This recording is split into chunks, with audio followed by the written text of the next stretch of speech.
இந்த நாளின் தவக்கால சிந்தனையின் தலைப்பு, உன் ஓட்டம் தடைபடாதபடிக்கு கவனமாய் காணப்படு.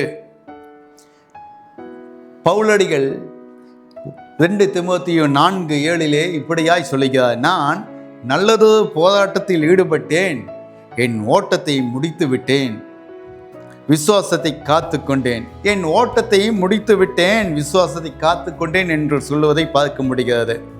இந்த ஓட்டப்பந்தயம் என்று சொல்லும்போது, ஓட்டப்பந்தயம் நடக்கக்கூடிய அந்த களங்களிலே நீங்கள் பார்க்கும்போது அநேக பந்தய வீரர்கள் அதில் ஓடுவார்கள். அவர்களுக்காக நியமிக்கப்பட்ட அந்த ட்ராக்கில் ஓடுவாங்க. அதில் ஓடி அவர்கள் அந்த இலக்கை அடைய வேண்டும். முதலாவதாக யார் போய் அந்த இலக்கை அடைவார்களோ அவர்களுக்கு தான் அந்த பந்தயத்துக்கான பரிசு பொருள் கிடைக்கும். ஆனால் நம்முடைய கிறிஸ்தவ வாழ்க்கையிலே அப்படி இல்லை. ஒவ்வொருவருக்கும் ஒவ்வொரு பாதை அமைக்கப்பட்டுள்ளது, ட்ராக் அமைக்கப்பட்டுள்ளது. நமக்கு முன்பதாக உள்ள அந்த ட்ராக்கில் அந்த இலக்கை நோக்கி ஓடிக்கொண்டிருக்க வேண்டும். நமக்கு கொடுக்கப்பட்ட வயதில் நம்ம ஆயுசு நாட்கள் முடிய அதை தொடர்ந்து ஓடும்போது, அந்த ஓட்டத்தை முடிக்கும்போது ஒவ்வொருவருக்கும் பந்தய பொருளுக்கான பரிசு கிடைக்கும். விசுவாசத்தோடு கூட நாம் அதில் ஓட வேண்டும். இந்த ஓடும்போது பலவிதமான தடைகள் காணப்படும். பல சமயங்களில் நீங்கள் போட்டிகளை பார்க்கும்போது ஓட்டப்பந்தய வீரர்கள் வேகமாக ஓடும்போது சில சமயம் கால் தடி கீழே விழுந்து விடுவார்கள், இலக்கை அடைய முடியாது. அடுத்தது சில சமயத்தில் அவங்க ஓடும்போது பின்னால் அங்கே இங்கேயும் வேடிக்கை பார்த்துட்டு போவாங்க, அதனால் இலக்கை அடைக்க முடியாது. இன்னும் சில பேர் ஓடும்போது பக்கத்தில் ஓடக்கூடியவங்க இடித்து தள்ளி விடுவார்கள், அதனால் இலக்கை அடைய முடியாது. நம்முடைய கிறிஸ்தவ வாழ்க்கையில் இந்த விசுவாச ஓட்டப்பந்தயத்தில் கிறிஸ்தவர்கள் என்று சொல்லக்கூடிய நாம் நம்முடைய கவனம் எல்லாம் கடவுள் நமக்காய் நியமித்துள்ள இலக்கை நோக்கி ஓட வேண்டும். விசுவாசத்தை விட்டு விலகாதபடிக்கு ஓட வேண்டும்.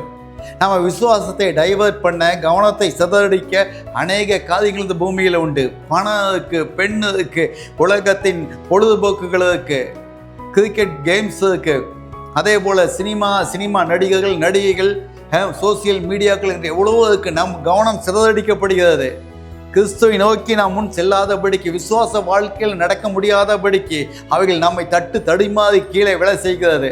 பல சமயங்களில் நாம் விழுந்தாலும் அதே இடத்துல கிடைக்கும். நம் கவனம் சிதறடிக்கப்பட்டு நம் இலக்கை நோக்கி செல்வதில்லை.